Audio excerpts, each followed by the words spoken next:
The Friends of Reservoirs and Reservoir Partnership has two different granting processes. The first, our large projects, is the more complicated one, so I'm going to talk about our small project grants. And for those of you who have joined, $25 annual fee. If you're a group, it's a $100 annual fee.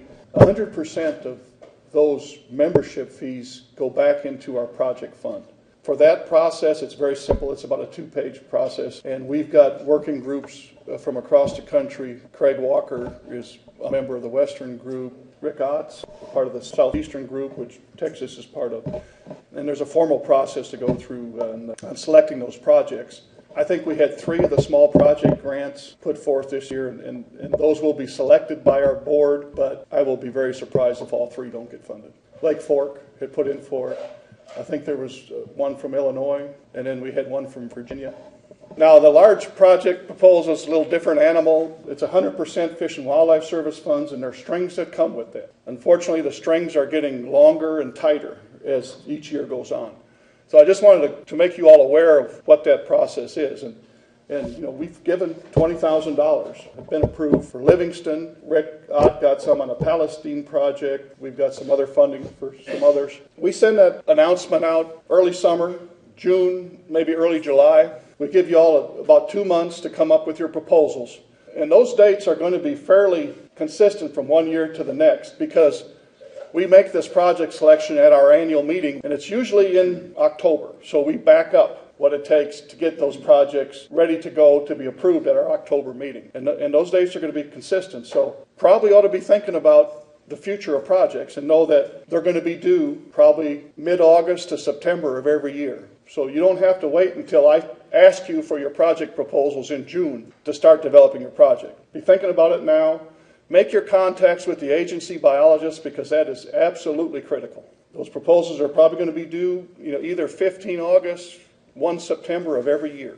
We send those out for scoring of our regional work groups. Like if you submit a project from Texas, they're going to go to our Southeast work group, of which Rick is one of 3 or 4 that score it.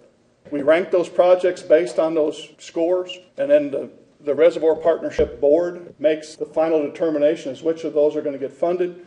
Sometimes there's a little bit of shuffling among the scores just to make sure that we spread our money out across the country. Last year, it simply went down 1 through 7 because there was a nice geographic distribution. How they were scored was how they got funded. And I think this year, we had 25 projects submitted last year. This year, we only had 7. And I think a lot of that was due to the fact that the process has become so onerous based on the Fish and Wildlife Service requirements. Unfortunate, but it's reality. And we are trying to wean ourselves from the federal funders. Our plan is to go out and try to solicit corporate sponsorship for projects, so that process is not near as onerous for the partners as it is now, or at least as it is for chasing these federal dollars. What we will do then, hopefully, when we get to this point, is we'll fund one project with the federal dollars and make it a big project and make it worth jumping through those hoops. For those of you who have written these grants, you've kind of seen some of this stuff already. We did a national reservoir impairment assessment, and we've got priority impairments by region. Half of our scoring is based on the project itself. Does it address those priority impairments? Are the objectives well defined? Can the methods that the project has laid out meet those objectives? And tell us if, yes, this project has improved the habitat or not. And is there a monitoring plan? How do you measure success of your project? That's half of the potential points that you can get in your scoring. Extremely critical. I mentioned we did a national reservoir impairment assessment. We had 1,300 reservoirs that we got information on. We broke those out by regions. These are 9 regions that EPA established on our wadable streams. We did a whole lot of data manipulation to determine which of these geographical boundaries best fit our data. This was the one that fit. Fortunately, it was also the one that the National Fish Habitat Partnership Science and Data Committee is using, so it was very easy to make that selection. It not only met our needs, it also met their needs. You could see lack of structure, #1 impairment in this part of the country. Very conducive to the types of efforts that you all like to do. We included lack of vegetation along with the lack of woody structure. Your vegetation projects, your brush pile projects all fall in here. You see siltation and nutrients, things that the folks from the upper Midwest, from the ag belt. Siltation and nutrients, 2 and 3. This connectivity If you have siltation, you're cutting off your backwater coves, very interrelated. Degraded shorelines also part of your siltation issue. So one impairment influences another one. You take a look out west, water regime, number one. They just don't have any water. You get down here into the coastal plains, you deal with exotic vegetation. You get down here into the coastal areas, it's largely hydrilla, but there's a lot of other exotic plants that they have too much vegetation. Our second scoring area is quality of life, and this is something that kind of came out of our strategic plan. People like to live and recreate on water. And how has a reservoir partnership kind of worked our objectives into that the public desire to be around quality water? And quality water to most of the public means good water quality. Not so much fishing related, but when you talk to the public about what their concerns are from an aquatic perspective, it's water quality. Pollution. But does your project improve access? Does it have a nature trail component? How many important recreational fisheries is your project going to address? These are all things that give you a few extra points. But notice that the first category was 130 points. This one's 50. Not quite as important as the first one, but when you start looking at the scoring of our projects, from the top scoring project to the bottom scoring project, or at least the ones that get funded, there may be a spread of 20 or 30 points. So there's a lot of competition, and our projects end up getting squeezed together. So when you write your proposals, the more of these points that you can address in your proposal, the better chance of getting funded. The last thing is how many partners you have, the diversity of partners. Do you have federal, state, NGO partners? And then that fund leveraging, that's huge. The more you leverage our funding with other outside sources of funding, the more points you're going to get for that category. And then outreach. Tell your story. That's critically important. How are you going to get the message out to the local community? You know, one of the things that we can help you with, again, is that 10 Waters to Watch program. That gets national press.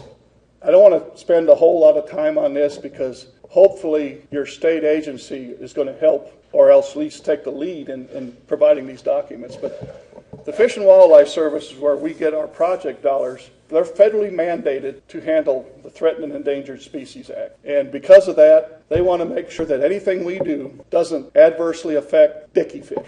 There are 3 documents that have to be filled out to address that. The first one is the Section 7. It's basically a narrative that says, I'm not going to hurt dicky fish. The second document is the NEPA exclusion. That's the National Environmental Protection Act. All of your state folks have gone through and just checked, no. The historical preservation is usually the biggest stumbling block.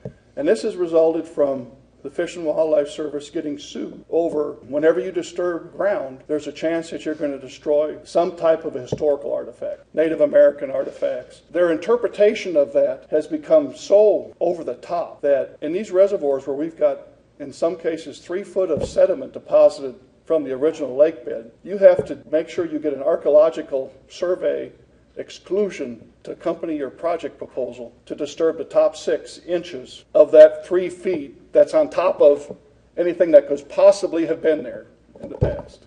Parks and Wildlife has got a program now where they've hired an archaeologist to go through and actually determine where these hot spots are, and if your project is not in one of the areas, and hopefully we won't have to go through all these hoops. Fish and Wildlife people who review these documents are just getting to the point where you can't hardly work with them. We had our 2013 funding was delayed for 1.5 years because of this.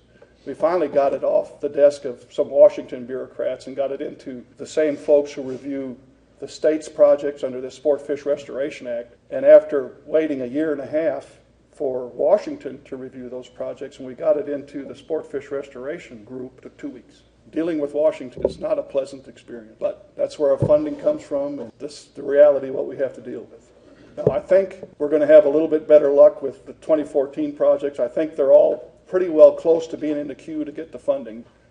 And aside from those 3 documents, you have to put together a statement of work, pretty straightforward. The Fish and Wildlife Service came up with a template of what needs to be included in that. We'll send that out to you. And then the budget form, pretty simple to fill out too. There's 2 budget forms that have to accompany. So you need a total of 6 documents. 2 budget forms and a statement of work, and those 3 documents that have to all be approved before they'll release the funds. And they have to prove by people, number 1, who've never put their finger in water, and number 2, have never smelled a fish.